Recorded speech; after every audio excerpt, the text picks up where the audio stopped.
ত্রয়োদশ জাতীয় সংসদ নির্বাচনের নিরঙ্কুশ সংখ্যাগরিষ্ঠতা নিয়ে দীর্ঘ 2 দশক পর চতুর্থবারের মতো সরকার গঠন করতে যাচ্ছে তারেক রহমানের নেতৃত্বাধীন বাংলাদেশ জাতীয়তাবাদী দল বিএনপি। 2/3 বেশি আসনে জয় পেয়ে দলটি গড়তে যাচ্ছে নতুন সরকার। সাধারণ মানুষের প্রত্যাশা, জুলাই গণ অভ্যুত্থান ও মুক্তিযুদ্ধের আকাঙ্ক্ষার প্রতিফলন ঘটবে রাষ্ট্র পরিচালনায়। মাহমুদ রুবেলের প্রতিবেদনে বিস্তারিত, ক্যামেরায় ছিলেন আবুল কালাম। দীর্ঘ 2 দশক পর চতুর্থবারের মতো সরকার গঠন করতে যাচ্ছে বাংলাদেশ জাতীয়তাবাদী দল বিএনপি। সংখ্যাগরিষ্ঠ আসনে জয়ের মধ্য দিয়ে দেশের পরবর্তী প্রধানমন্ত্রী হবেন বিএনপি চেয়ারম্যান তারেক রহমান।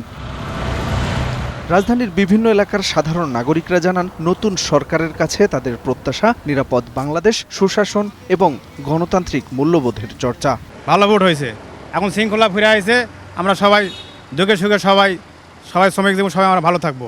চাইছি যে আমরা যে দিন মজুরি খাইতে খাই, আমরা যাতে ভালোভাবে চলতে পারি। আমরা যাতে পুলিশের হয়রানি না হই, আমাদের যোগ্যমূল্যের দাম কমাইতে হবে। তারা বলেন, জুলাই গণঅভ্যুত্থানের চেতনা যেন বাস্তবায়ন হয়, দেশে আইনের শাসন ও নিরাপত্তা নিশ্চিত হোক, বেকারত্ব দূরীকরণ ও দুর্নীতিমুক্ত বাংলাদেশের স্বপ্ন দেখেন তরুণরা। বেকার সংস্থা অনেক আমাদের দেশে, যে আমরা তরুণ আমরা অনেকেই বেকার। আমরা চাচ্ছি যে দুর্নীতিমুক্ত হোক, যারা বেকার আছে তাদের একটা কর্মব্যবস্থা হোক। আওয়ামী লীগের মতন রাজনীতি যেমনি না চায়, যেমনি তারেক রহমান যে আসছে, দেশটা যেভাবে ভালো চলে। আমাদের জুলাই আন্দোলনে যারা আহত নিহত হয়েছে তাদেরকে উনি সম্মাননা জানাবেন, এটাই উনার কাছে আমাদের প্রত্যাশা। বাংলাদেশ জাতীয়তাবাদী কৃষক দলের সহসভাপতি সৈয়দ অলিউল্লাহ সিদ্দিকী বলেন, দলমত নির্বিশেষে একসাথে বাংলাদেশ গড়ার প্রত্যয় নিয়ে রাষ্ট্র গঠন করবেন BNP chairman.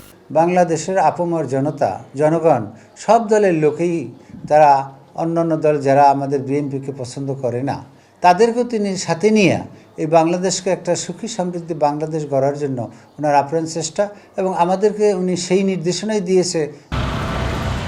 Mahmud Rubel, Bangla TV, Dhaka.